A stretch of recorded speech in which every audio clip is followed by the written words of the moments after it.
எனக்கு வந்து இந்த ஸ்டாட்டிஸ்டிக்ஸ் நம்பிக்கையே கிடையாது. நான் I don't give importance to statistics. நான் முதல்ல சொல்லியிருக்கேன். மேபி டெஸ்ட் லெவல்ல வந்து இந்த ஸ்டாட்டிஸ்டிக்ஸ் கொஞ்சம் எடுத்துக்கலாம். ஓடிஐயும் T20யும் டோட்டலா வந்து மிஸ்லீடிங் ஸ்டாட்டிஸ்டிக்ஸ் அது. ஃபார் எக்ஸாம்பிள், ஒரு போலர் வந்து T20ல ஒரு மேட்ச் 4 விக்கெட் எடுக்கிறானாக்க அந்த 4 விக்கெட்டும் லாஸ்ட் 4 விக்கெட் எடுப்பான். 20வது ஓவர் 19வது ஓவர்ல. அதை வந்து கணக்கே எடுத்துக்க கூடாது. ஏன்னா அது பேட்ஸ்மேனே கிஃப்ட் கொடுக்குது. அதே மாதிரி பேட்ஸ்மேன் வந்து இந்த ஸ்லாக் ஓவர்ஸ்ல எவன் போட்டாலும் அடிப்பான்.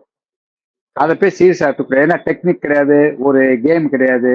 அந்த பாதி வந்து எட்ஜ் வாங்கிட்டு விக்கெட் தலைக்கு மேல போகும். இதெல்லாம் வந்து பேட்ஸ்மேனுக்கு கிரெடிட் கொடுக்கக்கூடாது என்ன கேட்டாக்க. ஏன்னா அன்இன்டென்ஷனல் ஷாட்ஸ் அது. பேட்ஸ்மேன் வந்து எங்கோ லாங் ஆஃப்ல அடிக்கணும் பார்ப்போம், அந்த பால் எட்ஜ் எடுத்துட்டு விக்கெட் தலைக்கு மேல போகும். நீங்க அதை எப்படி வந்து ஒரு குட் பேட்ஸ்மேன் சொல்ல முடியும் அந்த ரன்ஸை பார்த்து? ஸோ அந்த ரன்ஸ் T20லயும் ஓடிஐலையும் ரன்ஸ் எடுக்கவே கூடாது என்ன கேட்டாக்க.